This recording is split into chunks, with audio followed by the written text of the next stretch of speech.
Hello dear students, welcome to the YouTube channel of JEE NEET Chemistry, in short JNC। तो बच्चों आज हम लोग जनरल ऑर्गेनिक केमिस्ट्री स्टार्ट करने जा रहे हैं और जनरल ऑर्गेनिक केमिस्ट्री में हम लोग स्टार्ट करेंगे इलेक्ट्रॉनिक डिस्प्लेसमेंट इफेक्ट। बच्चों जीओसी का एक जो छोटा सा टॉपिक है जिसमें हम बॉन्ड क्लीवेज, होमोलाइसिस, हेट्रोलाइसिस, उनसे बनने वाले intermediate carbocation, free radical, carbon ion, ये जो एक छोटा सा सेगमेंट है इनको हम एक अलग से ही टॉपिक में कवर करेंगे।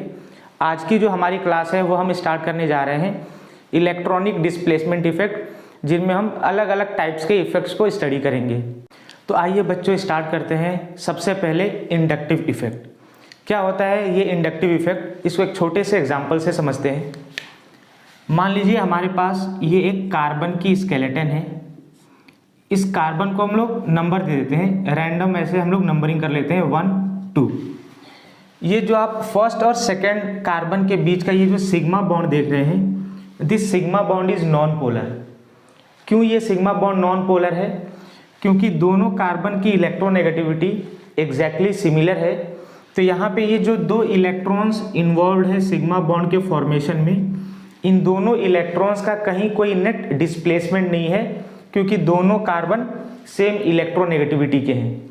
So this sigma bond is non polar sigma bond.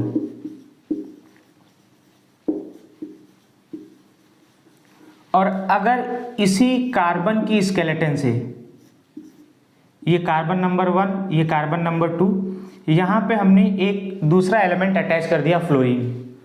आपको पता है फ्लोरीन कार्बन से ज़्यादा इलेक्ट्रोनेगेटिव होता है। तो क्योंकि फ्लोरीन ज़्यादा इलेक्ट्रोनेगेटिव है तो फ्लोरीन, ये जो कार्बन और फ्लोरीन के बीच में जो इलेक्ट्रॉन्स प्रेजेंट हैं, फ्लोरीन इन इलेक्ट्रॉन्स को अपनी तरफ अट्रैक्ट करेगा due to its more electronegativity. जैसे ही फ्लोरीन इलेक्ट्रॉन्स को अट्रैक्ट करेगा, इस फ्लोरीन पे आएगा पार्शियल नेगेटिव और इस कार्बन पे आएगा पार्शियल पॉजिटिव। जैसे ही इस कार्बन पे पार्शियल पॉजिटिव चार्ज का डेवलपमेंट होगा, अब ये जो कार्बन है, ये कार्बन इस सेकंड कार्बन से ज़्यादा इलेक्ट्रोनेगेटिव है, क्योंकि सेकंड कार्बन अभी भी न्यूट्रल है और फर्स्ट कार्बन पे पार्शियल पॉजिटिव चार्ज डेवलप हो चुका है। किसी भी एलिमेंट पे जैसे ही पॉजिटिव चार्ज डेवलप होगा, चाहे वो कंप्लीट हो या फिर वो पार्शियल हो, उस एलिमेंट की इलेक्ट्रोनेगेटिविटी इंक्रीज हो जाती है। अब ये कार्बन, क्योंकि इसके ऊपर पार्शियल पॉजिटिव चार्ज डेवलप हो चुका है, ये कार्बन भी इन सिग्मा बॉन्ड के इलेक्ट्रॉन्स को अपनी तरफ अट्रैक्ट करेगा, जिसकी वजह से इस सेकेंड कार्बन पे भी पार्शियल पॉजिटिव चार्ज डेवलप हो जाएंगे, डबल पार्शियल पॉजिटिव। इनके मैग्नीट्यूड के बारे में हम लोग आगे डिस्कस करेंगे कि ये पार्शियल पॉजिटिव ज़्यादा है कि ये डबल पार्शियल पॉजिटिव ज़्यादा है। अभी आप ये देखिए कि जो पहले जो फर्स्ट और सेकंड कार्बन के बीच का जो सिग्मा बॉन्ड था, जहाँ पे कोई पोलैरिटी का डेवलपमेंट नहीं हुआ था, ये बॉन्ड था नॉन पोलर सिग्मा बॉन्ड। उसी फर्स्ट और सेकंड कार्बन के बीच का अब ये जो सिग्मा बॉन्ड है, now this sigma bond has become polar. और ये जो पोलैरिटी इंड्यूस हुई है, ये पोलैरिटी इंड्यूस होने का रीज़न क्या है? क्योंकि फर्स्ट कार्बन से हमने more electronegative element fluorine attach कर दिया है। मतलब ये कार्बन और फ्लोरीन का बॉन्ड कैसा है? ये पोलर बॉन्ड है। और इस पोलर बॉन्ड की वजह से ये जो adjacent non polar sigma bonds थे, उन नॉन पोलर सिग्मा बॉन्ड्स में पोलैरिटी इंड्यूस हो गई है। तो इंडक्टिव इफेक्ट होता क्या है? किसी भी नॉन पोलर सिग्मा बॉन्ड में पोलैरिटी का इंड्यूस हो जाना due to adjacent polar bond is inductive effect. और इस इंडक्टिव इफेक्ट में जो सिग्मा बॉन्डेड इलेक्ट्रॉन्स हैं वो मोर इलेक्ट्रोनेगेटिव एलिमेंट की तरफ पार्शियली डिस्प्लेस हो जाते हैं। कभी भी इलेक्ट्रॉन्स का कंप्लीट ट्रांसफर नहीं होता है। ये जो इलेक्ट्रॉन्स के डिस्प्लेसमेंट हो रखा है यहाँ पे, ये इलेक्ट्रॉन्स अभी भी कार्बन के ही ऑर्बिटल में है, बस ये स्लाइटली डिस्प्लेस हो चुके हैं टुवर्ड्स मोर इलेक्ट्रोनेगेटिव एलिमेंट। तो आइए इसको पहले डिफाइन कर लेते हैं। तो जैसे अभी हमने देखा था कि एक नॉन पोलर सिग्मा बॉन्ड में एडजेसेंट पोलर बॉन्ड की वजह से पोलैरिटी का इंड्यूस हो जाना ही इंडक्टिव इफेक्ट कहलाता है।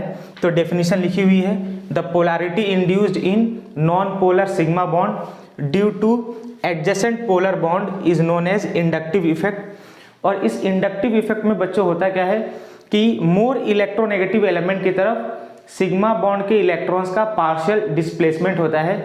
और ये जो इंडक्टिव इफेक्ट है इसको हम ट्रांसमिशन इफेक्ट भी बोलते हैं। क्यों ट्रांसमिशन इफेक्ट बोलते हैं?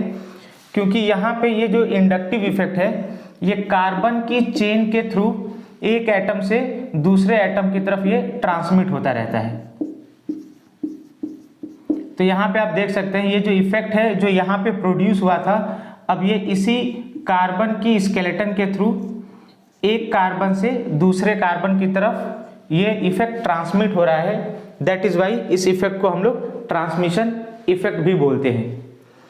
अब बात करते हैं कि ये जो पॉजिटिव पार्शियल पॉजिटिव चार्जेस का डेवलपमेंट हो रखा है, इनके मैग्नीट्यूड का ऑर्डर क्या है। यहाँ पे पार्शियल पॉजिटिव है, यहाँ पे डबल पार्शियल पॉजिटिव है, यहाँ पे ट्रिपल पार्शियल पॉजिटिव है। तो ये जो पार्शियल पॉजिटिव चार्जेस के जो मैग्नीट्यूड है, जैसे जैसे डिस्टेंस इंक्रीज होता चला जाता है ये मैग्नीट्यूड डिक्रीज होने लगता है। अगर हम मैग्नीट्यूड की बात करें तो ये जो हमारे पास पार्शियल पॉजिटिव चार्जेस के मैग्नीट्यूड है, डिस्टेंस इंक्रीज होते ही इनका जो मैग्नीट्यूड है ये डिक्रीज होने लगता है। और ऐसा क्यों है कि ये पार्शियल पॉजिटिव का मैग्नीट्यूड ज़्यादा है जबकि यहाँ पे ये जो डबल पार्शियल पॉजिटिव है इसका मैग्नीट्यूड कम है? उसका रीज़न सिंपल सा है, यहाँ पे ये जो पार्शियल पॉजिटिव चार्ज का डेवलपमेंट हुआ है ये इस फ्लोरीन के इलेक्ट्रॉन्स खींचने की वजह से हुआ है। आपको पता है फ्लोरीन कार्बन से ज़्यादा इलेक्ट्रोनेगेटिव होते हैं। यहाँ पे ये जो double partial positive charge develop हुआ है ये इस कार्बन के इलेक्ट्रॉन्स खींचने की वजह से हुआ है। और क्योंकि कार्बन की इलेक्ट्रोनेगेटिविटी फ्लोरीन से कम होती है इस वजह से ये जो मैग्नीट्यूड है ये डबल पार्शियल पॉजिटिव चार्ज का मैग्नीट्यूड इस पार्शियल पॉजिटिव चार्ज के मैग्नीट्यूड से कम है। और इंडक्टिव इफेक्ट थर्ड कार्बन के बाद ऑलमोस्ट नेग्लिजिबल हो जाता है। आप देख रहे हैं डिस्टेंस इंक्रीज जैसे जैसे हो रहा है ये जो मैग्नीट्यूड है वो मैग्नीट्यूड कम होता चला जा रहा है। मतलब जो इंडक्टिव इफेक्ट है ये एक डिस्टेंस डिपेंडेंट फिनोमिना होता है और थर्ड कार्बन के बाद ये इफेक्ट ऑलमोस्ट नेग्लिजिबल हो जाता है। तो बच्चों अब हम लोग डिस्कस करने जा रहे हैं कैरेक्टरिस्टिक्स ऑफ इंडक्टिव इफेक्ट।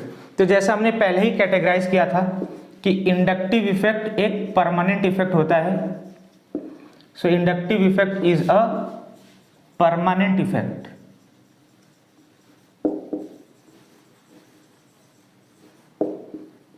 और जैसा कि हमने जब इंडक्टिव इफेक्ट जब हमने स्टडी किया था तो हमने ये सीखा था कि जो इलेक्ट्रॉन्स होते हैं वो इलेक्ट्रॉन्स उसी पर्टिकुलर एलिमेंट के ऑर्बिटल्स में ही रहते हैं, वो अपनी ऑर्बिटल्स को लीव नहीं करते हैं। उन इलेक्ट्रॉन्स का सिर्फ पार्शियल शिफ्टिंग होता है। So electrons do not leave their orbitals.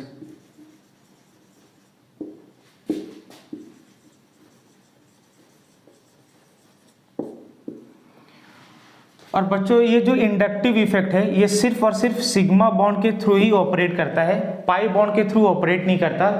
क्या रीज़न है कि सिर्फ सिग्मा बॉन्ड्स के थ्रू ही ऑपरेट करता है, पाई बॉन्ड के थ्रू ऑपरेट नहीं करता?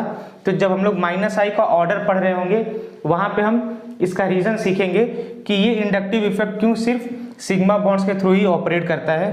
तो तीसरी प्रॉपर्टी है इसकी कि it operates through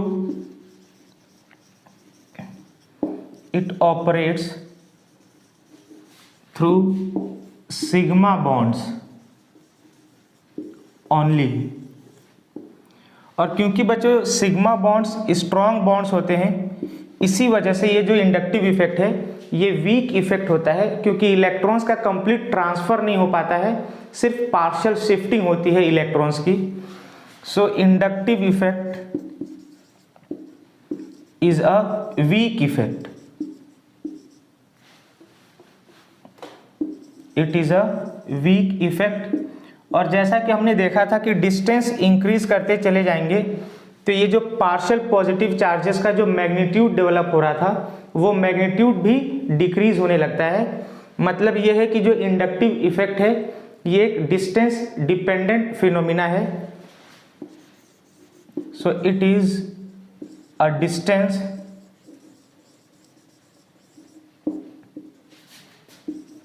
dependent effect.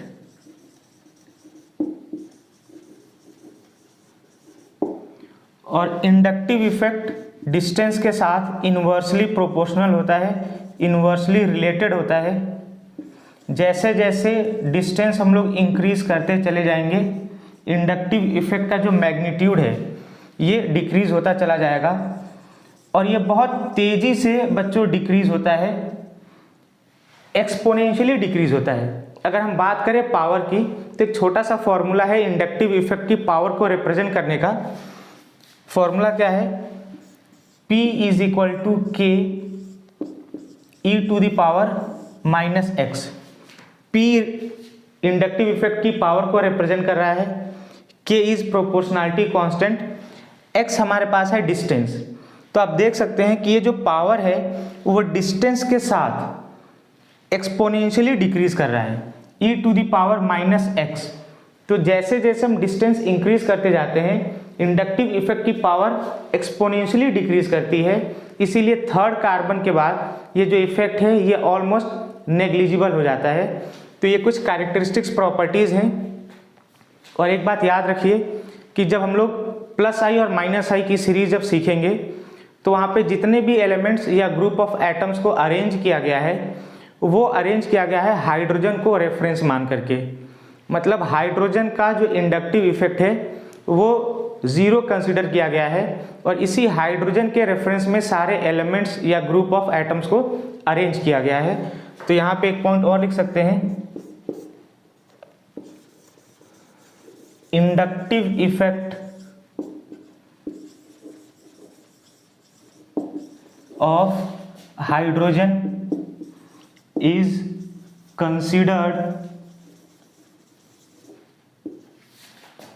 considered to be zero. तो ये कुछ बातें हैं इंडक्टिव इफेक्ट के बारे में। अगर थ्योरेटिकल क्वेश्चन आता है तो इन पॉइंट से वो थ्योरेटिकल क्वेश्चन को हम सॉल्व कर सकते हैं। तो अब हम लोग स्टडी करने जा रहे हैं types of inductive effect. Basically दो टाइप्स के इंडक्टिव इफेक्ट होते हैं, एक होता है प्लस आई, दूसरा होता है माइनस आई। ये इलेक्ट्रॉन्स को अट्रैक्ट या विड्रॉ करने की टेंडेंसी के बेसिस पे डिफाइन किया गया है। जैसे फॉर एग्जांपल हमारे पास ये कार्बन की स्केलेटन है, कार्बन की स्केलेटन से हमने यहाँ पे फ्लोरीन अटैच कर दिया है। आपको पता है फ्लोरीन की जो इलेक्ट्रोनेगेटिविटी होती है ये होती है 4, कार्बन की इलेक्ट्रोनेगेटिविटी होती है 2.5, जब कार्बन की हाइब्रिडाइजेशन होती है sp3। क्योंकि यहाँ पे फ्लोरीन ज़्यादा इलेक्ट्रोनेगेटिव है तो ये फ्लोरीन इन सिग्मा इलेक्ट्रॉन्स को अपनी तरफ अट्रैक्ट करेगा, अपनी तरफ विड्रॉ करेगा। तो इस फ्लोरीन को हम लोग बोलते हैं इलेक्ट्रॉन विड्रॉइंग ग्रुप, और ये जो इफेक्ट होता है उसको हम बोलते हैं माइनस आई इफेक्ट। अगर इसी कार्बन की स्केलेटन से हम मैग्नीशियम को अटैच कर दें, आपको पता है कार्बन की इलेक्ट्रोनेगेटिविटी 2.5 और ये जो मैग्नीशियम है इसकी इलेक्ट्रोनेगेटिविटी होती है 1.2। अब क्योंकि यहाँ पे कार्बन ज़्यादा इलेक्ट्रोनेगेटिव है तो ये कार्बन इन सिग्मा बॉन्ड के इलेक्ट्रॉन्स को अपनी तरफ अट्रैक्ट करेगा।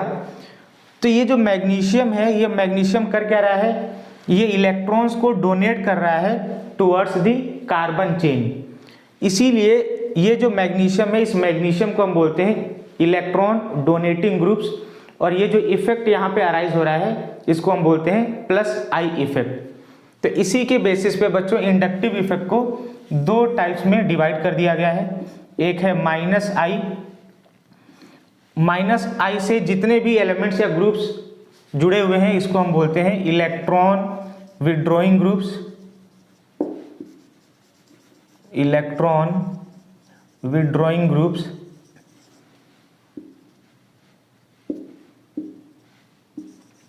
और दूसरा है हमारे पास प्लस आई, और प्लस आई इफेक्ट में जितने भी एलिमेंट्स या ग्रुप्स आते हैं उनको हम बोलते हैं इलेक्ट्रॉन डोनेटिंग ग्रुप्स। तो दो टाइप्स के हमारे पास इफेक्ट्स हैं, प्लस आई और माइनस आई, और अब इन्हीं इफेक्ट्स को हम लोग डिटेल में एक एक करके डिस्कस करेंगे। यहाँ पे बच्चों हमने फ्लोरीन अटैच कर रखा है। अगर इसी फ्लोरीन की जगह पे हम ले लेते हैं क्लोरीन, आपको पता है क्लोरीन की इलेक्ट्रोनेगेटिविटी फ्लोरीन से कम होती है, लेकिन ये जो क्लोरीन है ये अभी भी इस कार्बन से ज़्यादा इलेक्ट्रोनेगेटिव है, क्लोरीन की इलेक्ट्रोनेगेटिविटी होती है 3, तो ये क्लोरीन भी इलेक्ट्रॉन्स को अपनी तरफ अट्रैक्ट करेगा, इसीलिए क्लोरीन को हम बोलते हैं it is also electron withdrawing group. अब अगर हम बात करें फ्लोरीन और क्लोरीन की और आपसे क्वेश्चन पूछे कि किसका माइनस आई इफेक्ट ज़्यादा होगा, तो आपका आंसर क्या होगा? जो ज़्यादा इलेक्ट्रोनेगेटिव है वो इलेक्ट्रॉन्स को ज़्यादा अपनी तरफ अट्रैक्ट करेगा और उसका माइनस आई ज़्यादा होगा। तो क्या हम ये कह सकते हैं कि जिस एलिमेंट की इलेक्ट्रोनेगेटिविटी ज़्यादा है उसका माइनस आई इफेक्ट भी ज़्यादा होगा? और अगर ऐसा है तो मैं आपको एक छोटा सा एग्जांपल और दे रहा हूँ। साइनाइड ले लिया हमने, साइनाइड की जो इलेक्ट्रोनेगेटिविटी की जो वैल्यू है वो है 3.20 और फ्लोरीन की जो इलेक्ट्रोनेगेटिविटी की वैल्यू है ये है 4। तो अगर ऐसे में हम इलेक्ट्रोनेगेटिविटी को चेक करें तो फ्लोरीन की इलेक्ट्रोनेगेटिविटी साइनाइड से ज़्यादा है, लेकिन फिर भी साइनाइड का माइनस आई इफेक्ट फ्लोरीन से ज़्यादा होता है। तो एक बात तो बच्चों ये क्लियर हो गई कि जो इंडक्टिव इफेक्ट, जो माइनस आई की जो सीरीज होगी वो सिर्फ इलेक्ट्रोनेगेटिविटी के बेसिस पे हम लोग एक्सप्लेन नहीं कर सकते हैं, उनमें कुछ फैक्टर्स होंगे जिनके बेसिस पे उन फैक्टर्स को हम यूज़ करके इंडक्टिव इफेक्ट की सीरीज को एक्सप्लेन कर पाएंगे।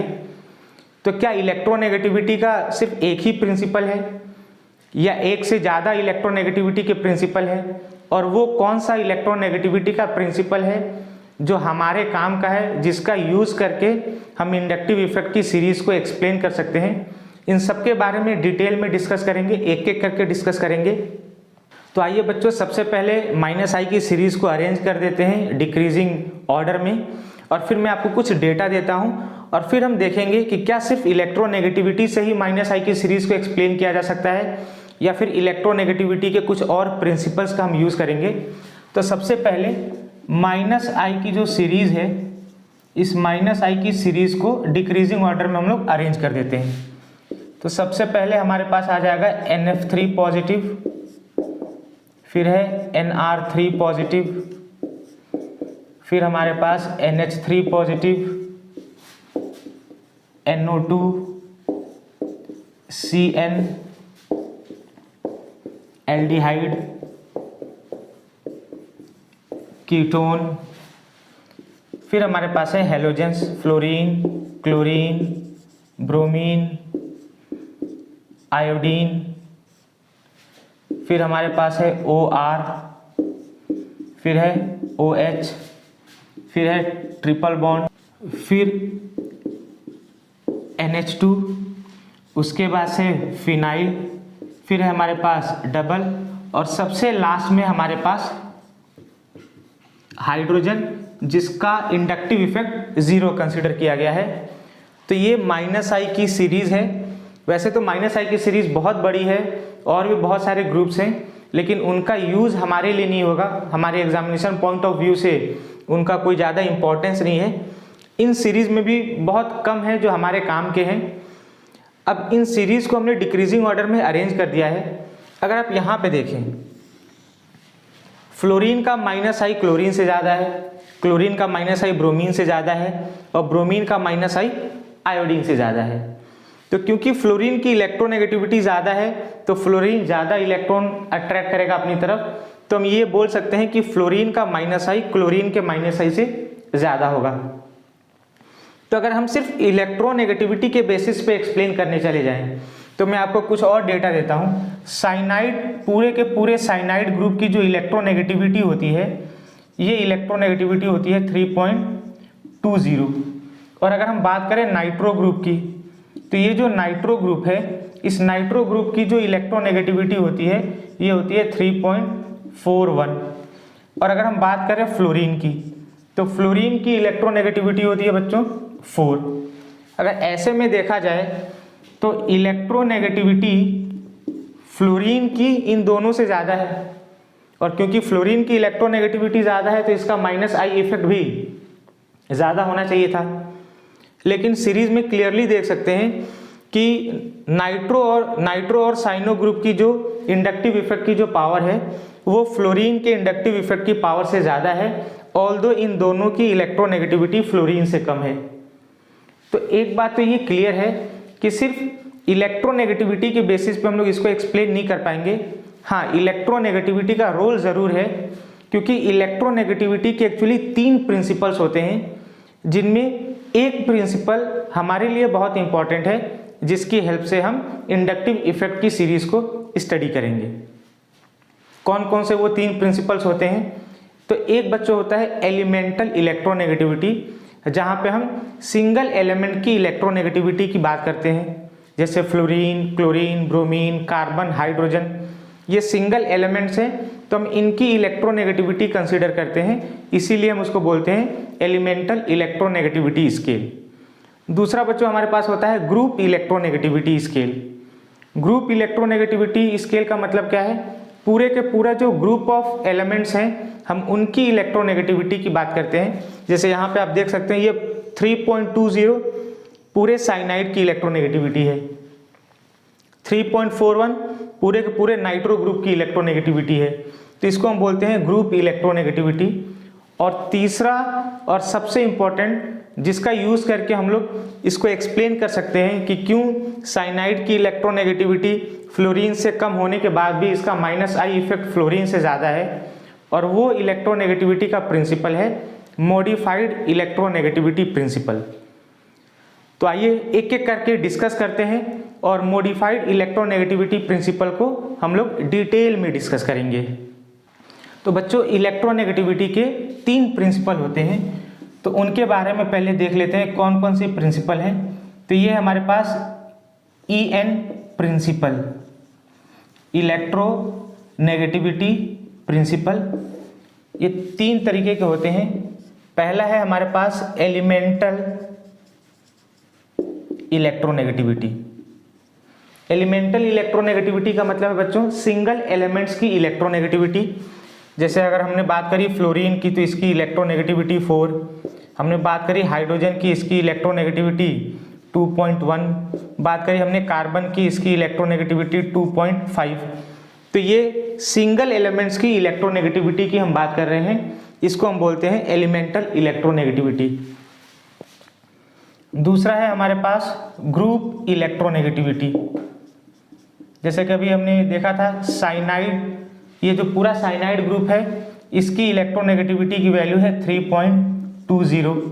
नाइट्रो ग्रुप, इसकी जो इलेक्ट्रोनेगेटिविटी है ये है 3.41।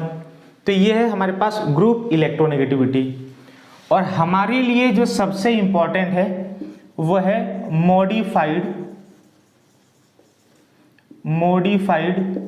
EN principle, modified electronegativity principle. क्या होता है ये मॉडिफाइड इलेक्ट्रोनेगेटिविटी प्रिंसिपल? वो कौन कौन से फैक्टर्स हैं जिनकी वजह से इलेक्ट्रोनेगेटिविटी मॉडिफाई हो जाती है, उनके बारे में एक एक करके डिस्कस करेंगे, डिटेल में डिस्कस करेंगे मॉडिफाइड इलेक्ट्रोनेगेटिविटी प्रिंसिपल। और फिर उसके बाद से हम कंपैरिजन स्टार्ट करेंगे -I का। तो आइए अब हम लोग डिस्कस करते हैं मॉडिफाइड इलेक्ट्रोनेगेटिविटी प्रिंसिपल। ये जो मॉडिफाइड इलेक्ट्रोनेगेटिविटी प्रिंसिपल है, ये एप्लीकेबल है सिर्फ सेकेंड पीरियड के एलिमेंट्स के लिए। और मॉडिफाइड इलेक्ट्रोनेगेटिविटी प्रिंसिपल ये डील करता है की एलिमेंट की इलेक्ट्रोनेगेटिविटी से। Modified electronegativity principle, it deals with electronegativity of key element. It deals with electronegativity of key element. क्या होता है की एलिमेंट? आइए उसके बारे में जानते हैं।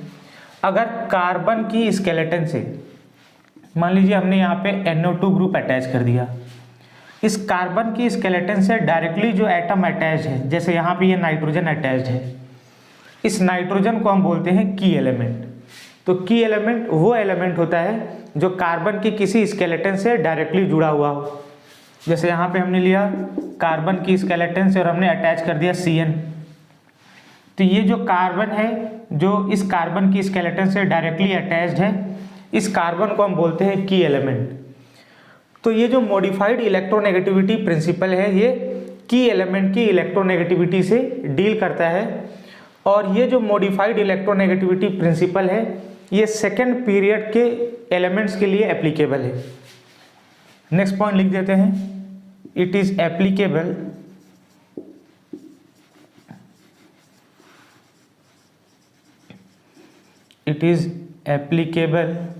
For second period elements.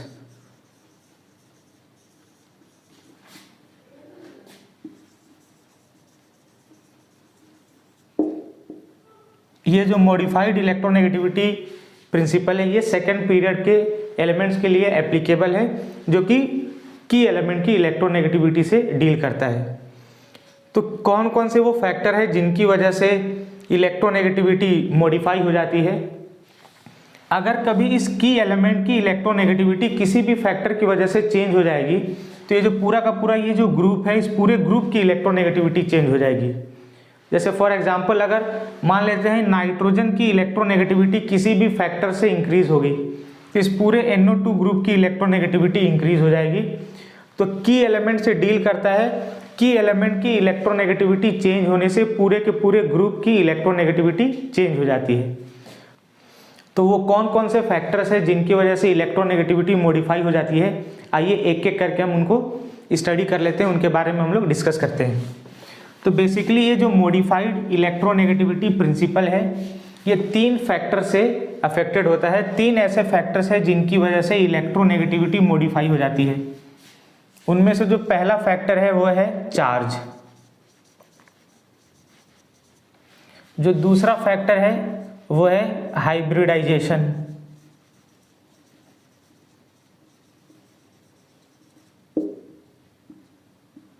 और जो तीसरा फैक्टर है वो है बॉन्ड एंगल।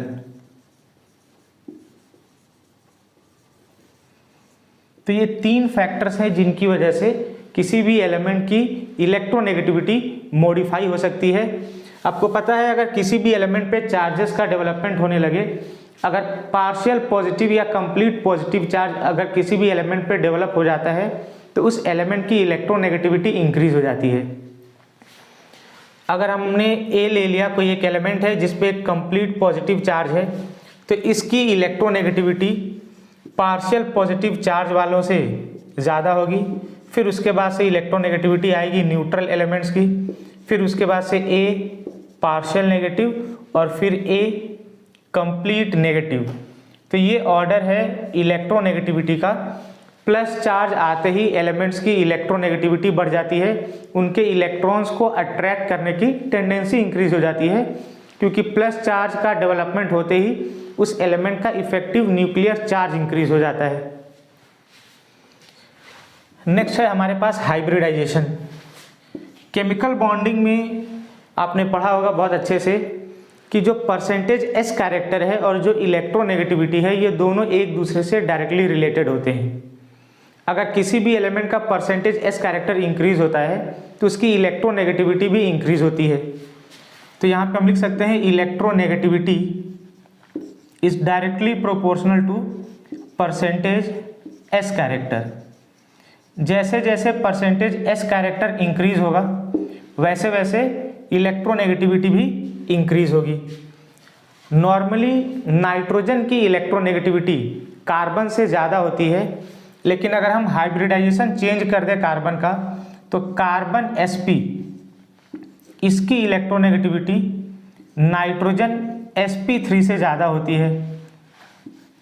तो आप देख सकते हैं यहाँ पे जो कार्बन है इसमें परसेंटेज एस कैरेक्टर है 50%, नाइट्रोजन में जो परसेंटेज एस कैरेक्टर है वह है 25%। तो परसेंटेज एस कैरेक्टर इंक्रीज होते ही उस एलिमेंट की इलेक्ट्रोनेगेटिविटी इंक्रीज हो जाती है।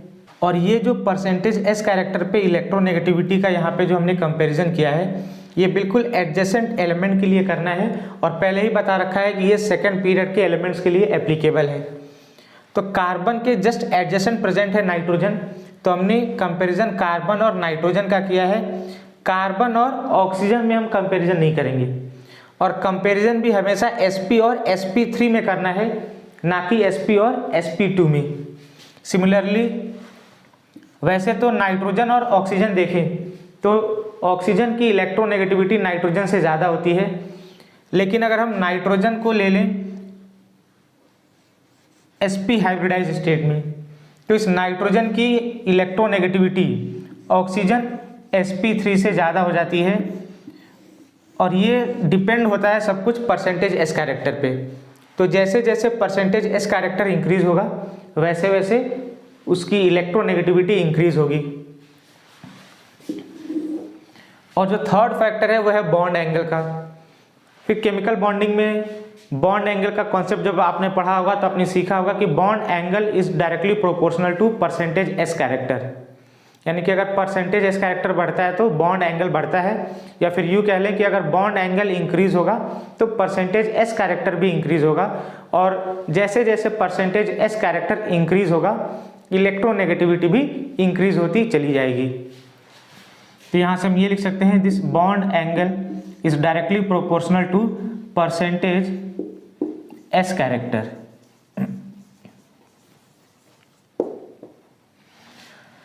अब ये जो बॉन्ड एंगल है, बॉन्ड एंगल बहुत सारे फैक्टर्स पे डिपेंड करता है।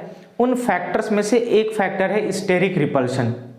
किसी भी सेंट्रल एटम से सराउंडिंग में अगर कोई एलिमेंट जुड़ा हुआ है और कुछ कंडीशंस अगर वो फॉलो करता है तो उन सराउंडिंग एटम्स के बीच में रिपल्शन होता है, जिसकी वजह से उसकी इलेक्ट्रोनेगेटिविटी बढ़ जाती है, क्योंकि रिपल्शन से बॉन्ड एंगल इंक्रीज होगा और बॉन्ड एंगल इंक्रीज होने से परसेंटेज s कैरेक्टर बढ़ेगा, और परसेंटेज s कैरेक्टर के इंक्रीज होने से इलेक्ट्रोनेगेटिविटी इंक्रीज हो जाएगी। लेकिन ये जो स्टेरिक रिपल्शन का ये जो कॉन्सेप्ट है, ये कब हमको अप्लाई करना है और कब अप्लाई नहीं करना है, इसके लिए हमारे पास कुछ कंडीशंस है। पहले हम उन कंडीशंस को पढ़ लेते हैं। तो यहाँ पे हम इसको लिख लेते हैं conditions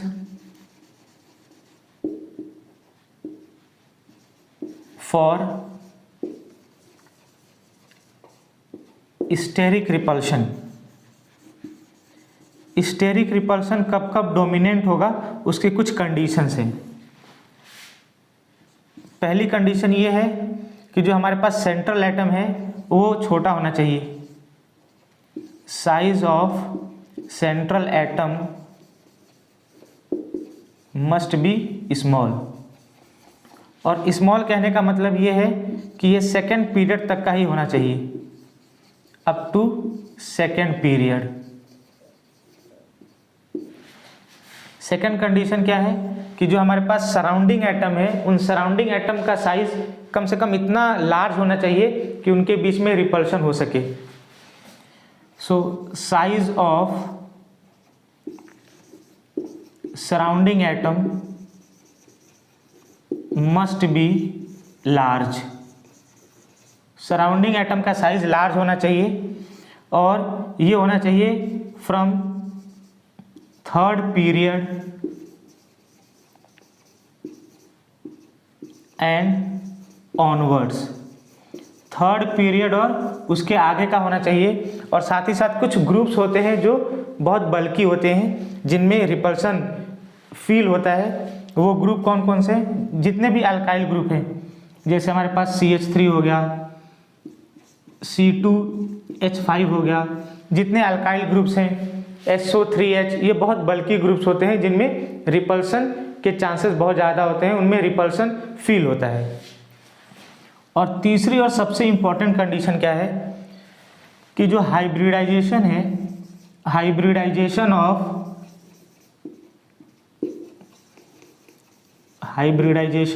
of central atom must be sp3। जो सेंट्रल एटम है उसकी हाइब्रिडाइजेशन sp3 होनी चाहिए। ये तीन कंडीशंस हैं।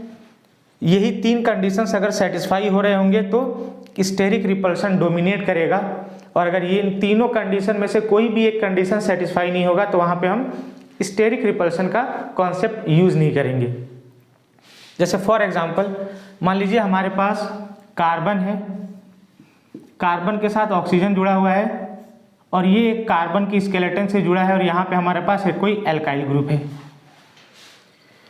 यहाँ पे अगर आप देखें तो ये जो हमारे पास दो ग्रुप लगे हुए हैं, दो अल्काइल ग्रुप लगे हुए हैं, यहाँ पे अल्काइल ग्रुप का साइज लार्ज होता है, लेकिन क्योंकि यहाँ पे कार्बन की हाइब्रिडाइजेशन sp2 है, यहाँ पे स्टेरिक रिपल्सन नहीं लगेगा। लेकिन अगर हम एक दूसरा एग्जांपल ले लें, ऑक्सीजन, ये यहाँ पे अल्काइल ग्रुप से जुड़ा हुआ है और इस ऑक्सीजन को हमने एक कार्बन की चेन से जोड़ रखा है। तो अब यहाँ पे ये जो दो ग्रुप्स हैं, एक अल्काइल ग्रुप यहाँ पे है और एक ग्रुप यहाँ पे लगा हुआ है। अब इनके बीच में रिपल्सन फील होगा और इनके बीच में रिपल्सन की वजह से ये जो बॉन्ड एंगल है, ये बॉन्ड एंगल इंक्रीज हो जाएगा। यहाँ पे ये जो ऑक्सीजन है, इस ऑक्सीजन की हाइब्रिडाइजेशन sp3 होती है। ऑक्सीजन सेकेंड पीरियड का है, सराउंडिंग में जो भी एटम्स या ग्रुप्स हैं उनका साइज लार्ज है। तो कुछ कंडीशंस पे स्टेरिक रिपल्सन बेस्ड है। ये सारी कंडीशंस अगर अप्लाई हो रही होंगी तो हम स्टेरिक रिपल्सन को काउंट करेंगे, और अगर ये सारी कंडीशंस अप्लाई नहीं हो रही होंगी तो हम स्टेरिक रिपल्सन को काउंट नहीं करेंगे। तो ये मॉडिफाइड इलेक्ट्रोनेगेटिविटी के कुछ, तो ये मॉडिफाइड इलेक्ट्रोनेगेटिविटी का प्रिंसिपल है जो इन तीन फैक्टर्स पे डिपेंड करता है। अब इन्हीं फैक्टर्स का यूज करते हुए जो भी सीरीज है -i की या जो भी कंपैरिजन है -i का, इन्हीं तीन फैक्टर्स के बेसिस पे हम कर सकते हैं। कभी चार्ज के बेसिस पे कर रहे होंगे, कभी हाइब्रिडाइजेशन के बेसिस पे कर रहे होंगे और कभी बॉन्ड एंगल के बेसिस पे हम कंपैरिजन कर रहे होंगे।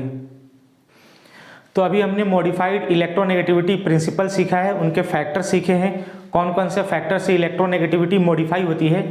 अब हमें इनको अप्लाई करना है। तो अप्लाई करने के लिए हमें पहले तो इनका सीक्वेंस पता होना चाहिए कि ये जो मॉडिफाइड इलेक्ट्रोनेगेटिविटी प्रिंसिपल है इसका सीक्वेंस क्या होना चाहिए। सीक्वेंस में हमेशा जब कभी भी हमें कंपैरिजन करना हो तो कंपैरिजन के लिए हमें कुछ फैक्टर्स को बिल्कुल सीक्वेंस में अप्लाई करना है जिससे कि हम कंपैरिजन कर सकें। इस सीक्वेंस में चार्ज का जो फैक्टर है, सबसे पहले हम इसको प्रायोरिटी देंगे। चार्ज के बाद जितने भी सिंगल एलिमेंट्स हैं, इन सिंगल एलिमेंट्स वाले को हम लोग प्रायोरिटी देंगे इंडक्टिव इफेक्ट की सीरीज में।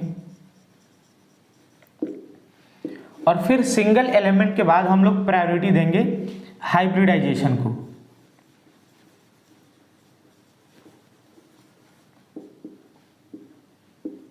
तो ये हमारे पास तीन फैक्टर्स हैं। इन तीन फैक्टर्स को इसी सीक्वेंस में अप्लाई करना है कंपैरिजन करते समय। सबसे पहले हम प्रायोरिटी देंगे चार्ज को, फिर जो सीरीज में जो भी सिंगल एलिमेंट है उनको प्रायोरिटी देंगे और फिर प्रायोरिटी देंगे हम लोग हाइब्रिडाइजेशन को। और अगर दो फैक्टर्स को हम कंबाइन कर दें, और वो कौन कौन से दो फैक्टर्स हैं, तो फैक्टर नंबर 1 और फैक्टर नंबर 3, अगर हम इन दो फैक्टर्स को एक साथ कंसीडर करें तो इन दो फैक्टर का जो इफेक्ट होगा वो एक सिंगल फैक्टर पे डोमिनेट कर जाएगा। तो दो फैक्टर्स मिल करके एक साथ अकेले सिंगल फैक्टर पे डोमिनेटिंग होंगे और इसी के बेसिस पे कंपैरिजन कर सकते हैं। तो जैसा कि मैंने आपको पहले बताया था, साइनाइड का -i फ्लोरीन से ज़्यादा होता है। साइनाइड की इलेक्ट्रोनेगेटिविटी ऑल्दो फ्लोरीन से कम होती है, लेकिन फिर भी साइनाइड का -i ज़्यादा है। आपको पता है फ्लोरीन की इलेक्ट्रोनेगेटिविटी की वैल्यू 4 होती है और इस पूरे साइनाइड ग्रुप की इलेक्ट्रोनेगेटिविटी की वैल्यू 3.20। तो इसको कैसे एक्सप्लेन कर सकते हैं, तो इसी सीक्वेंस पे और इन्हीं फैक्टर्स के बेसिस पे हम इसको एक्सप्लेन कर सकते हैं। साइनाइड, आपको पता है यहाँ पे कार्बन की हाइब्रिडाइजेशन है sp। नाइट्रोजन क्योंकि कार्बन से ज़्यादा इलेक्ट्रोनेगेटिव है, तो नाइट्रोजन जैसे ही यहाँ से इलेक्ट्रॉन खींचेगा इस कार्बन पे चार्ज आएगा पार्शियल पॉजिटिव। तो यहाँ पे आप देख सकते हैं दो दो फैक्टर्स एक साथ काम कर रहे हैं। कौन कौन सा फैक्टर, एक तो ये चार्ज वाला फैक्टर और दूसरा हाइब्रिडाइजेशन जहाँ पे हम परसेंटेज s कैरेक्टर देखते हैं। तो दो फैक्टर्स साइनाइड में मिल करके एक अकेले फैक्टर फ्लोरीन जो कि एक सिंगल एलिमेंट है, इस पे ये डोमिनेंट हो जाता है और यही रीज़न है कि साइनाइड का -i फ्लोरीन से ज़्यादा है। तो इसी सीक्वेंस में हमेशा अप्लाई करना है और जब कभी भी हमको कंपैरिजन करना है तो इन फैक्टर्स का ध्यान देना है, bond angle, charge, percentage s character, hybridisation, और इन सारे फैक्टर्स का यूज़ करते हुए हमें कंपैरिजन करना है। तो ये सारे फैक्टर्स स्टडी करने के बाद आइए अब हम कंपैरिजन स्टार्ट करते हैं माइनस आई का। स्टार्टिंग में जब हमने इंडक्टिव इफेक्ट जब हमने स्टार्ट किया था तो वहाँ पे मैंने आपसे एक क्वेश्चन पूछा था कि जो इंडक्टिव इफेक्ट है वो इंडक्टिव इफेक्ट सिर्फ और सिर्फ सिग्मा बॉन्ड के थ्रू ही ऑपरेट करता है, पाई बॉन्ड के थ्रू ये ऑपरेट नहीं करता। तो क्या रीज़न है कि इंडक्टिव इफेक्ट सिर्फ सिग्मा बॉन्ड्स के थ्रू ऑपरेट करता है? तो जैसा कि आपने जितने भी फैक्टर्स देखे हैं सारे फैक्टर्स में कहीं ना कहीं इलेक्ट्रोनेगेटिविटी का कॉन्सेप्ट लग रहा है, चाहे वो इलेक्ट्रोनेगेटिविटी चार्ज की वजह से मॉडिफाई हो रही हो, चाहे वो इलेक्ट्रोनेगेटिविटी हाइब्रिडाइजेशन की वजह से मॉडिफाई हो रही हो, या फिर वो इलेक्ट्रोनेगेटिविटी बॉन्ड एंगल की वजह से मॉडिफाई हो रही हो। तो हर जगह पे इलेक्ट्रोनेगेटिविटी का कॉन्सेप्ट यूज हो रहा है। और आपको पता है जो इलेक्ट्रोनेगेटिविटी होती है वो डायरेक्टली रिलेटेड होती है परसेंटेज एस कैरेक्टर से। और आपको ये पता होना चाहिए कि एस कैरेक्टर सिर्फ सिग्मा बॉन्ड्स में होते हैं, पाई बॉन्ड में एस कैरेक्टर नहीं होता है। तो क्योंकि पाई बॉन्ड में एस कैरेक्टर नहीं होता है यही रीज़न है कि पाई बॉन्ड पे इंडक्टिव इफेक्ट एप्लीकेबल नहीं है। क्योंकि आपको पता है पाई बॉन्ड पी ऑर्बिटल की ओवरलैपिंग से, पैरेलल ओवरलैपिंग से, साइड वाइज ओवरलैपिंग से पाई बॉन्ड्स बनते हैं। तो पी ऑर्बिटल में कोई एस कैरेक्टर नहीं होता क्योंकि उसमें कोई एस ऑर्बिटल का इन्वॉल्वमेंट ही नहीं है। यही रीज़न है कि इंडक्टिव इफेक्ट सिर्फ और सिर्फ सिग्मा बॉन्ड्स पे एप्लीकेबल है। तो हमने इंडक्टिव इफेक्ट में माइनस आई की सीरीज पढ़ी है। अब आइए हम लोग स्टडी कर लेते हैं प्लस आई सीरीज। तो प्लस आई सीरीज में जितने भी एलिमेंट्स या ग्रुप ऑफ एलिमेंट्स होते हैं वो सारे का सारे इलेक्ट्रॉन डोनेटिंग होते हैं और इसीलिए हम इस ग्रुप को बोलते हैं प्लस आई ग्रुप्स। प्लस आई का मतलब क्या होता है कि ये इलेक्ट्रॉन डोनेटिंग होते हैं, कार्बन की स्केलेटन के तरफ ये इलेक्ट्रॉन को डोनेट करते हैं। So these are electron donating groups. Sequence में इसको भी हम लोग लिख लेते हैं CH2 minus NH minus O minus COO minus, फिर हमारे पास है 3 डिग्री एल्काइल ग्रुप, फिर है हमारे पास 2 डिग्री एल्काइल,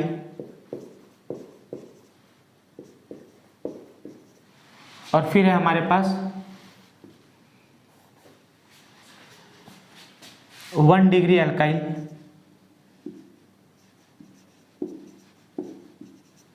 और फिर है हमारे पास T, फिर है हमारे पास D, और फिर है हमारे पास H। आपको पता है हाइड्रोजन एक रेफरेंस एलिमेंट के फॉर्म में यूज होता है। तो ये हमारे पास कुछ सीरीज है। सबसे ज़्यादा प्लस आई CH2 माइनस का है। तो जितनी भी चार्ज वाली स्पीसीज हैं इनका प्लस आई सबसे ज़्यादा है। और फिर उसके बाद से अल्काइल ग्रुप्स है हमारे पास, और इन अल्काइल ग्रुप्स में आप देख सकते हैं जैसे जैसे number of alkyl groups increase होते चले गए हैं इनका प्लस आई भी ज़्यादा है। यहाँ पे हमारे पास 3 अल्काइल ग्रुप हैं इसलिए इसका प्लस आई सबसे ज़्यादा है। यहाँ पे हमारे पास सिर्फ 2 प्लस आई ग्रुप लगे हुए हैं तो इसका प्लस आई इनसे कम है। ये है हमारे पास 3 डिग्री, ये हमारे पास 2 डिग्री एल्काइल, और ये है हमारे पास 1 डिग्री एल्काइल। और एक और चीज़ याद रखिए, अगर कंपैरिजन हो CD3 में और CH3 में तो CD3 का प्लस आई CH3 के प्लस आई से ज़्यादा होता है। तो पहले हम लोग बात कर लेते हैं इन चार्ज स्पीसीज के बारे में। अगर हमारे पास किसी भी एलिमेंट के ऊपर नेगेटिव चार्ज प्रेजेंट है और उस नेगेटिव चार्ज वाले ग्रुप्स को अगर हमने कार्बन की स्केलेटन से अटैच कर दिया है तो ऐसी स्पीसीज अपने नेगेटिव चार्ज को कम करने के लिए ये हमेशा अब इस कार्बन की स्केलेटन के तरफ इलेक्ट्रॉन्स को डोनेट करेंगे। ये नेगेटिव चार्ज तभी स्टेबल होगा जब ये नेगेटिव चार्ज इस कार्बन से एक लार्ज सरफेस एरिया पे स्प्रेड हो जाए। जैसे जैसे ये नेगेटिव चार्ज मिनिमाइज होता जाएगा ये स्पीसीज स्टेबल होती चली जाएगी। अब अगर हम बात करते हैं इन चारों स्पीसीज में तो इस CH2 माइनस का प्लस आई सबसे ज़्यादा है। क्यों ये इसका प्लस आई NH माइनस से ज़्यादा क्यों है? एक बात याद रखिए, अगर हमारे पास कोई एलिमेंट ज़्यादा इलेक्ट्रोनेगेटिव है तो ज़्यादा इलेक्ट्रोनेगेटिव एलिमेंट पे नेगेटिव चार्ज स्टेबल होता है। मोर इलेक्ट्रोनेगेटिव एलिमेंट अपने ऊपर नेगेटिव चार्ज को बहुत अच्छे से होल्ड करके रख सकता है as compare to the less electronegative element. तो जैसे यहाँ पे आप देख सकते हैं, ये जो नेगेटिव चार्ज है ये कार्बन पे है और ये जो नेगेटिव चार्ज है ये नाइट्रोजन पे है। क्योंकि नाइट्रोजन ज़्यादा इलेक्ट्रोनेगेटिव है, इसीलिए ये नाइट्रोजन इस नेगेटिव चार्ज को कार्बन की कंपैरिजन में बहुत अच्छे से होल्ड करके रख सकता है। इसीलिए कार्बन पे ये जो नेगेटिव चार्ज है इसके कंपैरिजन में अनस्टेबल है। यही रीज़न है कि कार्बन नाइट्रोजन के कंपैरिजन में बहुत जल्दी इलेक्ट्रॉन रिलीज कर देता है। नाइट्रोजन और ऑक्सीजन में अगर आप कंपेयर करने जाए, आपको पता है ऑक्सीजन की इलेक्ट्रोनेगेटिविटी नाइट्रोजन से ज़्यादा होती है। तो यहाँ पे ये जो नेगेटिव चार्ज है ऑक्सीजन पे ये ज़्यादा स्टेबल है और यहाँ पे ये जो नेगेटिव चार्ज है नाइट्रोजन पे इस नेगेटिव चार्ज के कंपैरिजन में लेस स्टेबल है। इसीलिए NH माइनस का प्लस आई ऑक्सीजन माइनस से ज़्यादा है। और अगर हम बात करें यहाँ पे COO माइनस की, तो यहाँ पे ये जो नेगेटिव चार्ज है ये नेगेटिव चार्ज इस ऑक्सीजन के नेगेटिव चार्ज से ज़्यादा स्टेबल है, क्योंकि यहाँ पे ये डीलोकलाइज होकर के इस ऑक्सीजन पे भी चला जाता है और डीलोकलाइजेशन की वजह से, रेजोनेंस की वजह से ये नेगेटिव चार्ज इस ऑक्सीजन के नेगेटिव चार्ज से भी ज़्यादा स्टेबल है। तो इस तरीके से हम प्लस आई की सीरीज़ को कंपेयर कर सकते हैं। कंपैरिजन में कुछ चीज़ें याद रखनी है। अगर हमारे पास आइसोटोप्स हैं तो हाइड्रोजन के आइसोटोप्स में ट्रिटियम का प्लस आई सबसे ज़्यादा है, उसके बाद से ड्यूटीरियम और फिर उसके बाद से हमारे पास है हाइड्रोजन। तो माइनस आई सीरीज प्लस आई सीरीज स्टडी करने के बाद अब हम लोग स्टार्ट करते हैं कंपैरिजन ऑफ माइनस आई। कुछ ग्रुप्स होंगे, कुछ एलिमेंट्स होंगे जिनका हमें कंपैरिजन करना है, किसका माइनस आई ज़्यादा है और किसका माइनस आई कम है। तो आइए हम स्टार्ट करते हैं कंपैरिजन ऑफ माइनस आई। तो आइए अब हमारे पास कुछ एग्जाम्पल्स हैं, हमें इनका कंपैरिजन करना है माइनस आई का, और साथ ही साथ हम इनका रीज़न भी लिखते चले जाएंगे किसका माइनस आई किस वजह से ज़्यादा है। तो सबसे पहले कंपैरिजन है OR और OH में। आप यहाँ पे देख सकते हैं कि ये जो ऑक्सीजन है, दोनों ही केसेस में ऑक्सीजन यहाँ पे प्रेजेंट है। ऑक्सीजन सेकंड पीरियड का एलिमेंट होता है। और अगर हम बात करें यहाँ पे ऑक्सीजन के हाइब्रिडाइजेशन की, तो आपको पता है यहाँ पे दो दो लोन पेयर्स होंगे अभी ऑक्सीजन के पास। तो अगर हाइब्रिडाइजेशन की बात करें तो ऑक्सीजन की हाइब्रिडाइजेशन हो जाएगी sp3। यहाँ पे भी ऑक्सीजन की हाइब्रिडाइजेशन है sp3। तो जो सेंट्रल एटम है वो सेकंड पीरियड का है, सेंट्रल एटम की हाइब्रिडाइजेशन sp3 है। अब आ जाते हैं हम सराउंडिंग पे। यहाँ पे जो सराउंडिंग में जो हमारे पास ग्रुप लगा हुआ है ये है एल्काइल ग्रुप, और यहाँ पे भी ये जो सराउंडिंग में ये जो चेन है ये भी कार्बन की चेन है। तो एक एल्काइल ग्रुप इधर है और एक एल्काइल ग्रुप इधर है। तो आपको पता है अगर सेंट्रल एटम सेकंड पीरियड का हो, उसकी हाइब्रिडाइजेशन sp3 हो और सराउंडिंग में जो एटम्स हैं वो लार्ज हो, तो इनके बीच में रिपल्शन होगा। रिपल्शन होने की वजह से ये जो बॉन्ड एंगल है ये बॉन्ड एंगल इंक्रीज हो जाएगा। और बॉन्ड एंगल आपको पता है डायरेक्टली रिलेटेड होता है परसेंटेज S कैरेक्टर से। तो जैसे ही यहाँ पे बॉन्ड एंगल इंक्रीज होगा इसका परसेंटेज S कैरेक्टर इंक्रीज होगा, और परसेंटेज S कैरेक्टर के इंक्रीज होने से इसकी इलेक्ट्रोनेगेटिविटी बढ़ जाएगी, जिसकी वजह से इसका माइनस आई ज़्यादा होगा। यहाँ पे सारी कंडीशन सेटिस्फाई हो रही हैं, लेकिन एक कंडीशन सेटिस्फाई नहीं हो रही है, और वो है कि यहाँ पे जो सराउंडिंग एलिमेंट है इसका साइज ज़्यादा होना चाहिए, जबकि यहाँ पे सराउंडिंग में हाइड्रोजन लगा है जिसका साइज स्मॉल होता है। इसी वजह से यहाँ पे कोई इफेक्टिव रिपल्शन नहीं होता। तो यहाँ पे OR का माइनस आई OH से ज़्यादा है, और इसका रीज़न क्या है? इसका रीज़न है स्टेरिक रिपल्शन।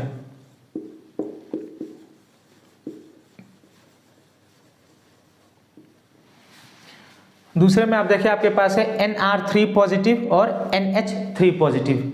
यहाँ पे भी अगर आप सेंट्रल एटम देखें तो सेंट्रल एटम सेकंड पीरियड का है।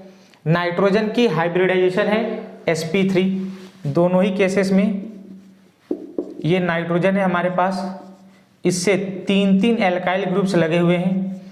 तो यहाँ पे इस नाइट्रोजन की hybridisation sp3 central atom second period का है और सराउंडिंग में सारे के सारे जो ग्रुप्स हैं वो लार्ज ग्रुप्स हैं, सारे एल्काइल ग्रुप्स हैं। तो इन एल्काइल ग्रुप्स के बीच में जैसे ही रिपल्शन होगा, इनके रिपल्शन की वजह से बॉन्ड एंगल इंक्रीज होगा और बॉन्ड एंगल डायरेक्टली प्रोपोर्शनल होता है परसेंटेज एस कैरेक्टर से।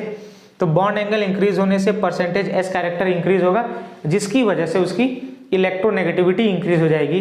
इसीलिए यहाँ पे भी Nr3 पॉजिटिव का NH3 पॉजिटिव से effect minus I effect Nr3 positive का NH3 पॉजिटिव से ज़्यादा होता है। यहाँ पे कोई स्टेरिक रिपल्सन नहीं लगेगा क्योंकि सराउंडिंग में स्मॉल साइज के हाइड्रोजन लगे हुए हैं। तो यहाँ पे इसका भी रीज़न क्या है, इसका भी रीज़न है स्टेरिक रिपल्शन।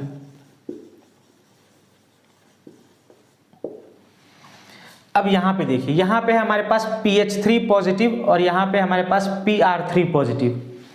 यहाँ पे बच्चों ये जो PR3 पॉजिटिव है, यहाँ पे कोई स्टेरिक रिपल्सन नहीं लगेगा। क्यों स्टेरिक रिपल्सन नहीं लगेगा? क्योंकि फॉस्फोरस पे प्लस चार्ज है, सराउंडिंग में लार्ज साइज के ग्रुप्स लगे हुए हैं, एल्काइल ग्रुप्स। लेकिन मैंने आपको बताया था स्टेरिक रिपल्सन तभी इफेक्टिव होता है जब सेंट्रल में जो एलिमेंट है उसका वो सेकेंड पीरियड का उसका साइज स्मॉल होना चाहिए। फॉस्फोरस सेकेंड पीरियड का एलिमेंट नहीं है, तो इस वजह से यहाँ पे स्टेरिक रिपल्सन डोमिनेट करेगा। तो यहाँ पे अब कौन सा इफेक्ट लग रहा होगा? तो ये जो एल्काइल ग्रुप्स है, हमने पढ़ा था जितने भी एल्काइल ग्रुप्स होते हैं वो प्लस आई इफेक्ट शो करते हैं। तो यहाँ पे 3 एल्काइल ग्रुप्स हैं, ये प्लस आई इफेक्ट शो करेंगे, इलेक्ट्रॉन्स रिलीज करेंगे, जिसकी वजह से फॉस्फोरस पे ये जो पॉजिटिव चार्ज का मैग्नीट्यूड है ये डिक्रीज हो जाएगा। तो अगर हम बात करें इन दोनों पे ये जो पॉजिटिव चार्ज है, तो इस PH3 पॉजिटिव में ये जो पॉजिटिव चार्ज का मैग्नीट्यूड है वो इस पॉजिटिव चार्ज के मैग्नीट्यूड से ज़्यादा है। और आपको पता है चार्ज के आते ही इलेक्ट्रोनेगेटिविटी इंक्रीज हो जाती है। तो क्योंकि यहाँ पे पॉजिटिव चार्ज का मैग्नीट्यूड ज़्यादा है और यहाँ पे पॉजिटिव चार्ज का मैग्नीट्यूड कम है, इसीलिए PH3 पॉजिटिव का माइनस आई PR3 पॉजिटिव से ज़्यादा है। और इसका यहाँ पे रीज़न क्या है? इसका रीज़न है due two plus I of alkyl groups. Alkyl groups की प्लस आई नेचर की वजह से ये जो PR3 पॉजिटिव का जो माइनस आई इफेक्ट है वो इससे कम है। सिमिलरली अगर यहाँ पे देखें SH और SR, तो यहाँ पे भी सल्फर है, यहाँ पे भी सल्फर है, लेकिन यहाँ पे जो सराउंडिंग में हमारे पास एलिमेंट है वो हाइड्रोजन है, यहाँ पे सराउंडिंग में एलिमेंट जो है वो एल्काइल ग्रुप है। यहाँ पे भी स्टेरिक रिपल्सन डोमिनेट नहीं करेगा क्योंकि सल्फर सेकेंड पीरियड का एलिमेंट नहीं है।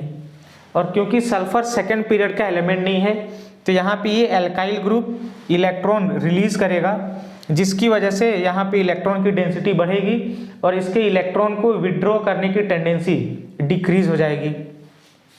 तो यहाँ पे भी SH का माइनस आई SR से ज़्यादा है और यहाँ पे भी रीज़न वही है due two plus I of alkyl group. अब यहाँ पे देखिए SH और OH, ये बहुत इंटरेस्टिंग है। कई बार मैंने ऐसा देखा है कि ये जो ऑर्डर है इसको बहुत सारे बच्चे गलत इंटरप्रेट करते हैं, गलत बताते हैं। उनका ये कहना है कि ऑक्सीजन की इलेक्ट्रोनेगेटिविटी क्योंकि सल्फर से ज़्यादा होती है इस वजह से OH का माइनस आई SH से ज़्यादा होता है। लेकिन मैं आपको बता दूं जो SH का जो माइनस आई है वो OH से ज़्यादा होता है और इसके पीछे का रीज़न है लार्ज साइज ऑफ सल्फर। होता क्या है, क्योंकि सल्फर का साइज लार्ज है तो सल्फर अपने इस लार्ज सरफेस एरिया पे इलेक्ट्रॉन्स की डेंसिटी को स्प्रेड कर लेता है।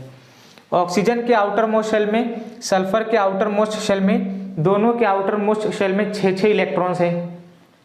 क्योंकि सल्फर का साइज लार्ज है तो सल्फर अपने लार्ज सरफेस एरिया पे उन इलेक्ट्रॉन की डेंसिटी को स्प्रेड कर लेता है, जिसकी वजह से सल्फर की इलेक्ट्रॉन्स को अट्रैक्ट करने की टेंडेंसी ऑक्सीजन से ज़्यादा हो जाती है।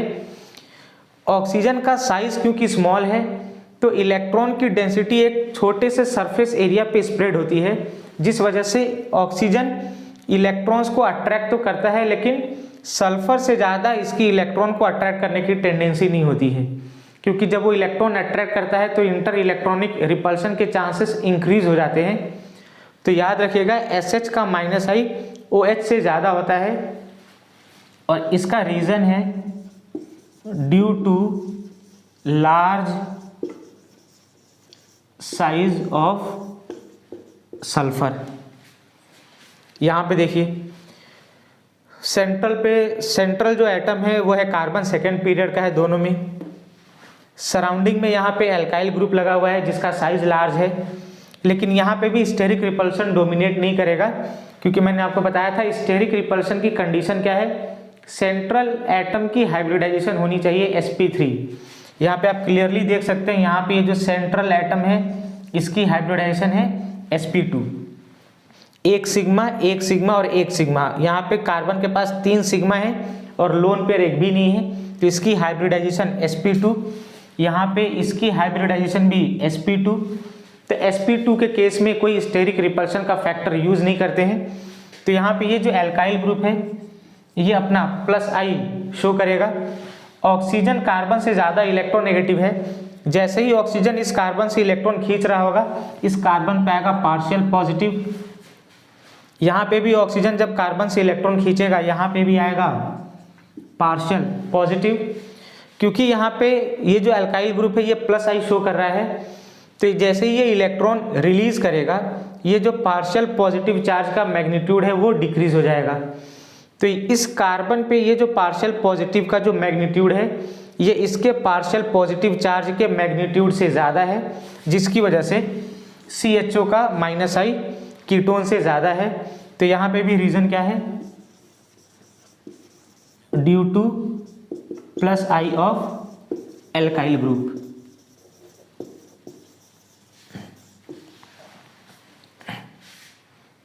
तो ये कुछ एग्जांपल्स हैं। आइए कुछ एग्जांपल्स और करते हैं कंपैरिजन ऑफ -I के, और फिर हम इंडक्टिव इफेक्ट के एप्लीकेशन पार्ट पे मूव करेंगे। तो आइए कुछ और एग्जांपल्स हैं, इनमें भी हम कंपैरिजन करते हैं -I का, और यहाँ पे इनका भी रीजन लिखते चले जाएंगे पैरेलली। यहाँ पे देखिए OAR का मतलब आपको पता है अराइल ग्रुप होता है, मतलब बेंजीन की रिंग ये इस तरीके से लगा हुआ है। ऑक्सीजन यहाँ पे किसी कार्बन की स्केलेटन से जुड़ा होगा, और यहाँ पे हमारे पास अराइल ग्रुप मतलब बेंजीन पे एक वैलेंसी फ्री करके हमने इस ग्रुप को अटैच कर दिया है। और यहाँ पे हमारे पास क्या है, OR है, और आपको पता है ये हमारे पास है OR एल्काइल ग्रुप है। ये जो ऑक्सीजन है दोनों ही ग्रुप में ऑक्सीजन OAR और OR, यहाँ पे दोनों जगह पे ऑक्सीजन है। ऑक्सीजन आपको पता है सेकंड पीरियड का एलिमेंट है। और अगर हम बात करें हाइब्रिडाइजेशन की तो 2 लोन पेयर और 2 सिग्मा बॉन्ड, इस ऑक्सीजन की भी हाइब्रिडाइजेशन है sp3। यहाँ पे भी 2 लोन पेयर हैं 2 सिग्मा बॉन्ड, तो यहाँ पे भी hybridisation sp3। Central atom second period का है, सेंट्रल एटम की जो हाइब्रिडाइजेशन है वो sp3 है।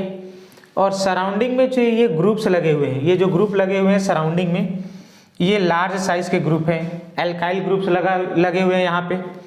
लेकिन अगर आप यहाँ पे कंपेयर करें तो ये एक एल्काइल ग्रुप है और ये एक हमारे पास अराइल ग्रुप है।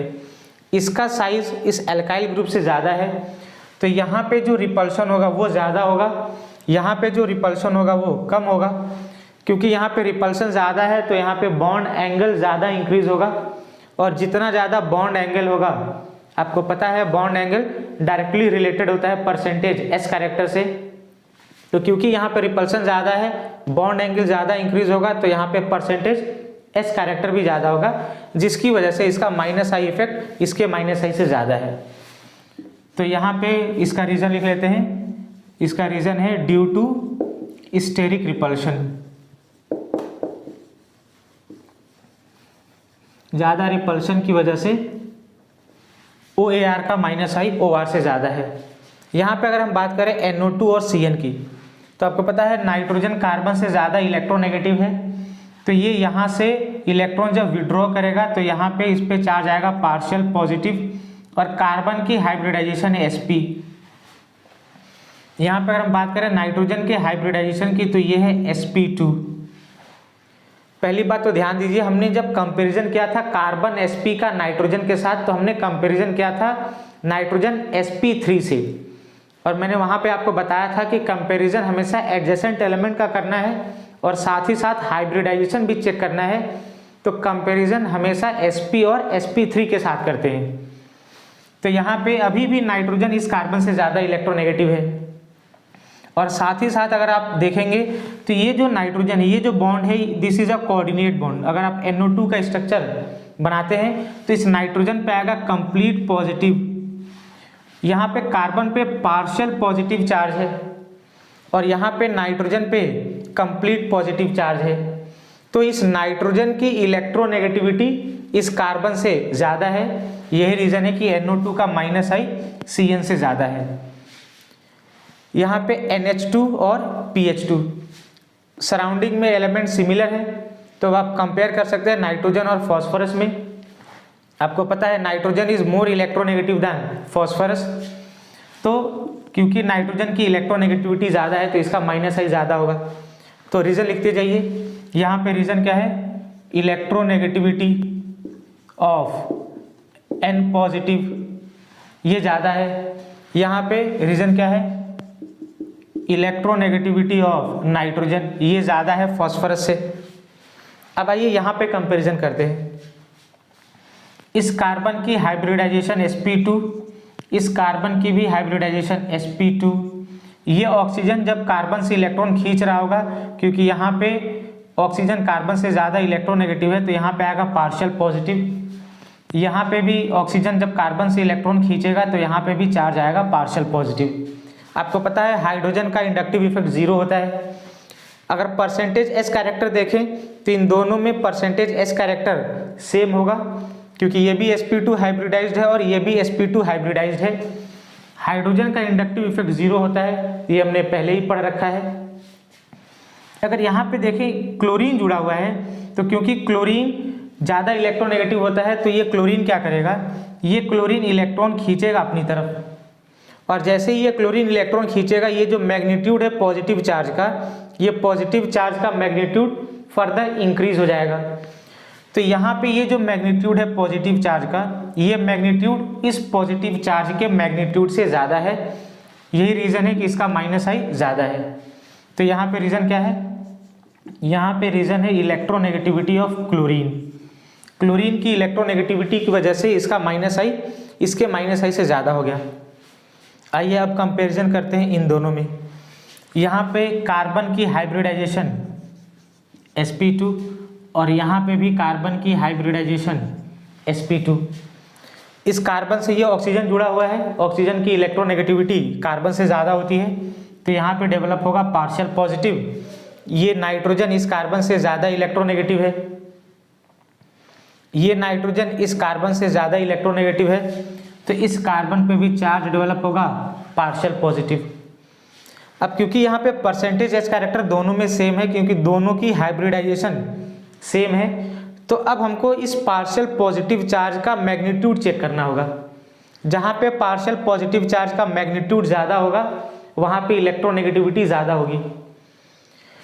तो आप ये देख सकते हैं यहाँ पे ये जो पार्शियल पॉजिटिव चार्ज डेवलप हुआ है, ये इस ऑक्सीजन के इलेक्ट्रॉन्स खींचने की वजह से डेवलप हुआ है, जबकि यहाँ पे ये जो पार्शियल पॉजिटिव चार्ज डेवलप हुआ है वो नाइट्रोजन के इलेक्ट्रॉन्स खींचने की वजह से डेवलप हुआ है। तो क्योंकि ऑक्सीजन की इलेक्ट्रोनेगेटिविटी नाइट्रोजन से ज़्यादा होती है, इसीलिए यहाँ पे ये जो पार्शियल पॉजिटिव चार्ज आएगा, इसका मैग्नीट्यूड इस पार्शियल पॉजिटिव चार्ज के मैग्नीट्यूड से ज़्यादा होगा, जिसकी वजह से इस कार्बन की इलेक्ट्रोनेगेटिविटी इस कार्बन की इलेक्ट्रोनेगेटिविटी से ज़्यादा होगी। और यही रीज़न है कि इसका -I इसके -I से ज़्यादा होता है। तो यहाँ पे रीज़न क्या है, इलेक्ट्रोनेगेटिविटी ऑफ ऑक्सीजन।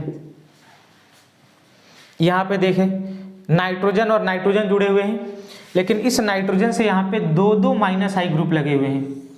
ये भी इलेक्ट्रॉन खींचेगा अपनी तरफ, ये भी इलेक्ट्रॉन खींचेगा अपनी तरफ, तो यहाँ पे पार्शियल पॉजिटिव चार्ज आएगा। लेकिन यहाँ पे सिर्फ एक -I ग्रुप लगा हुआ है, तो यहाँ पे सिर्फ एक ही -I इलेक्ट्रॉन खींचेगा, तो यहाँ पे आएगा पार्शियल पॉजिटिव चार्ज। क्योंकि यहाँ पे ये जो पार्शियल पॉजिटिव चार्ज है वो दो -I की वजह से आ रहा है, तो यहाँ पे ये जो मैग्नीट्यूड है पार्शियल पॉजिटिव चार्ज का, इसका मैग्नीट्यूड ज़्यादा है, जबकि ये जो पार्शियल पॉजिटिव चार्ज है इसका मैग्नीट्यूड कम है। और क्योंकि यहाँ पे ये पार्शियल पॉजिटिव चार्ज का मैग्नीट्यूड ज़्यादा है तो ये ज़्यादा इलेक्ट्रॉन खींचेगा, इसीलिए इसका माइनस आई ज़्यादा है। तो ये कुछ कंपैरिजन थे। तो हमने इंडक्टिव इफेक्ट के बारे में सीखा, प्लस आई, माइनस आई, मॉडिफाइड इलेक्ट्रोनेगेटिविटी प्रिंसिपल, उनमें हमने कुछ फैक्टर सीखे, चार्ज, हाइब्रिडाइजेशन, बॉन्ड एंगल, और फिर उनके बेसिस पे हमने कुछ एग्जांपल्स लिए जिनमें हमने माइनस आई का कंपैरिजन किया है। तो इस क्लास में इतना ही रखते हैं, मिलते हैं आपसे अगली वीडियो में। अगर आपके कुछ भी डाउट्स रह जाएं तो आप वो कमेंट सेक्शन में लिख सकते हैं, उन कमेंट सेक्शन से हम आपके डाउट्स ले करके, अगर कोई डाउट रह जाता है तो हम उसको नेक्स्ट वीडियो में क्लियर करेंगे। तो मिलते हैं नेक्स्ट वीडियो में। नेक्स्ट वीडियो में हम लोग स्टार्ट करेंगे एप्लीकेशंस ऑफ इंडक्टिव इफेक्ट। इस पूरे इंडक्टिव इफेक्ट में बहुत सारे एप्लीकेशंस है जहाँ पे हम stability of carbocation, carbon ion, free radical, acidic strength, basic strength, dipole moment, ये सब कुछ हम एक्सप्लेन कर सकते हैं इंडक्टिव इफेक्ट के बेसिस पे। तो मिलते हैं आपसे अगली वीडियो में। Till then take care and keep studying.